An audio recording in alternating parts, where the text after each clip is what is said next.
कभी खट्टा, कभी मीठा, तो कभी तीखा, तीनों स्वाद किसी चीज में एक साथ आते हैं तो वो है अचार, जिसे दादी नानी पहले के जमाने में बड़ी प्यार से बनाती थी। और इसको आजकल हम लोग बाजारों से, बड़ी बड़ी फैक्ट्रियों से खरीद के ले आते हैं। मगर क्या आपको पता है बड़ी बड़ी फैक्ट्रियों में अचार तैयार कैसे करा जाता है और बाजार वाला अचार जल्दी खराब क्यों नहीं होता है? तो बिना किस देरी के वीडियो शुरू करते हैं, आपको दिखाते हैं अचार कैसे बनाया जाता है, साथ ही आपको बताएंगे इससे जुड़े कई और रास्ते। चलिए मेरे साथ। तो आम का अचार बनाने की यहाँ पे शुरुआत हो चुकी है। आप यहाँ पे देख सकते हैं कच्ची कैरी या कह लो आंबियां जो है वो बिल्कुल कटी कटी छोटे छोटे टुकड़ों में यहाँ पे आ चुकी है। अब आप सोचोगे इन्हें काट के क्यों रखा गया? क्योंकि यहाँ पे अचार बनाने के लिए 15 दिन पहले ही इसे नमक के पानी में काट के रखा जाता है, तभी इसका जो स्वाद है वो बिल्कुल बरकरार रहता है और बिल्कुल बढ़िया तरीके का अचार बन के तैयार होता है। अब होगी इसकी छटाई। जितनी भी साफ और अच्छी अंबियां उनको तैयार करा जाएगा अचार के लिए, और जितनी भी सड़ी गली अंबियां उनको फेंक दिया जाएगा। जो है सारी की सारी एक एक अंबी के टुकड़े को बढ़िया तरीके से छाट छाट के अलग करा जाता है। अब यहाँ पे देख सकते हैं तसले में भरने का कार्यक्रम शुरू कर दिया और दूसरी ओर जो इसका मसाला तैयार करा जा रहा है। उसके लिए यहाँ पे ली गई है राई वाली दाल और इसमें डाली जाएगी सौंफ। आप यहाँ पे देख सकते हैं परात भर के बिल्कुल साबुत वाली जो सौंफ है, यहाँ पे कड़वी वाली जो होती है उसका यहाँ पे इस्तेमाल करा जाता है। ये आ गया भाई हल्दी पाउडर, और हल्दी के बाद बारी आ जाती है इसमें काली मिर्च, लौंग और गरम मसाले की। यहाँ पे जो आप गरम मसाला देख रहे हैं वो इन्हीं का खुद का पिसा हुआ गरम मसाला होता है, जिसका स्वाद अचार में बहुत ही बेहतरीन निकल के आता है। तो सारे के सारे मसाले डालने के बाद बारी आ गई नमक की। तो यहाँ पे ढेर सारे सेंधा नमक का इस्तेमाल करा जाता है और साथ ही साथ इसमें जाएगी भर भर की लाल मिर्च, क्योंकि लाल मिर्च के बिना ना हर अचार का जो स्वाद होता है वो अधूरा होता है। तो यहाँ पे करीब करीब 2 से 2.5 किलो लाल मिर्च डाल दी गई है। अब इन सारे के सारे मसालों को मिक्सर में डाला जाएगा। ये जो आप देख रहे हैं ना अतरंगी सा मिक्सर, इसका काम होता है सारे के सारे मसालों को बेहतरीन तरीके से मिक्स करने का, ताकि हर एक मसाला एक दूसरे में इतने बेहतरीन तरीके से घुल मिल जाए कि उसका स्वाद बिल्कुल बढ़िया है।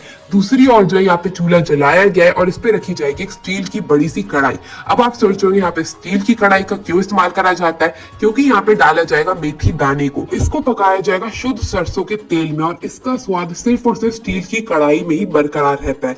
अब यहाँ पे आप देख सकते हैं ढेर सारा जो है सरसों का तेल मेथी दाने के ऊपर डाल दिया गया है। अब इसको अच्छे से भून भून के पकाया जाएगा ताकि मेथी दाने का जो स्वाद है वो बढ़िया सा है।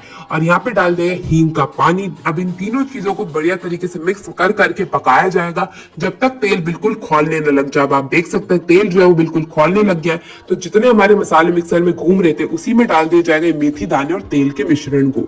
अब यहाँ पे देख सकते हैं सारे के सारे मेथी दाने और तेल का मिश्रण आ चुका है। अब इन्हें अच्छी तरीके से भून भून के तैयार करा जाएगा और जैसे ही मिक्सर तैयार हो जाएगा इसको दोबारा से एक बड़े से परात में निकाल लिया जाएगा। अब यहाँ पे हमारे मसाले भी तैयार है, दूसरी ओर जो हमारी हमें अंबिया भी तैयार है। तो अब तैयार कराते अपना अचार। तो अब यहाँ पे सबसे पहले आप देखेंगे कि मसाले को भी लाया गया और अंबियों के साथ में रख दिया गया। अब एक एक करके इनको पलटा जाएगा बड़े वाले मिक्सर में जहाँ पे होगी इनकी मिक्सिंग शुरू। तो यहाँ पे ढेर सारी पहले अंबियां आ गई, उसके बाद आ गए ढेर सारा मसाला जिसको आधा आधा करके डाला जाएगा। तो सबसे पहले यहाँ पे करीब करीब आधे से थोड़ा सा ज्यादा इन्होंने मसाला डाल दिया गया। उसके बाद दोबारा से यहाँ पे ढेर सारी अंबियां डाली गई है ताकि जो मसाला है वो अंबियों में अच्छे से रम जाए और एक एक अंबी में वो जो मसाले का स्वाद है वो भरपूर है। उसके बाद दोबारा से मसाला डाल दिया गया है और अब इन दोनों को अच्छे से मिक्स करा जाएगा। मिक्स करते दौरान ही यहाँ पे डाला जाएगा शुद्ध सरसों का तेल, क्योंकि भाई अगर शुद्ध सरसों का तेल अचार में ना पड़े ना, उसके बिना तो भाई अचार में जान ही नहीं आती और अचार का स्वाद कभी भी बढ़िया आ ही नहीं सकता। तो यहाँ पे तेल भी आ चुका है, अचार का मिक्सचर भी आ चुका है और यहाँ पे अंबिया भी आ चुकी है।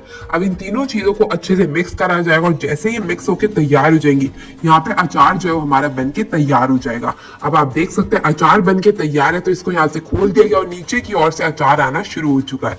अब सारे के सारे अचार को निकाल के तैयार करा जाएगा और फिर से ले जाया जाएगा पैकिंग की ओर। तो आप देख सकते हैं पैकिंग के लिए अचार आ चुका है। अब इसे छोटे छोटे कंटेनर में, बड़े बड़े कंटेनर में भर भर के तैयार करा जाएगा पैकिंग के लिए। तो यहाँ पे सारे के सारे कंटेनर को लगा दिया गया। अब एक एक करके हर एक कंटेनर में अचार भरा जाएगा, उसे नापा जाएगा और उसकी पैकिंग करी जाएगी।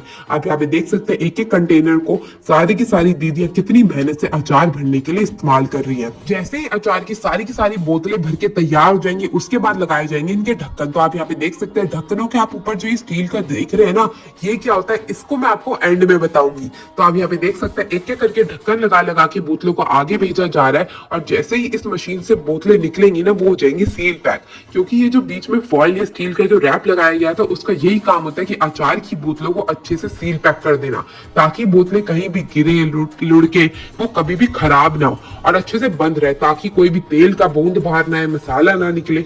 यही चीज जो होती है ना सबसे ज्यादा जरूरी होती है। उसके बाद यहाँ पे होगी इसकी लेबलिंग। तो एक एक करके सारे के सारे अचारों पे लेबलिंग करी जा रही है और यहाँ पे जो है हमारी अचार की बोतलें बनके तैयार हो चुकी है। अब इनको बड़े बड़े डिब्बों में डाला जाएगा और फिर होगी इसकी पैकेजिंग, ताकि मार्केट में जा सके और आप लोगों तक पहुंच सके।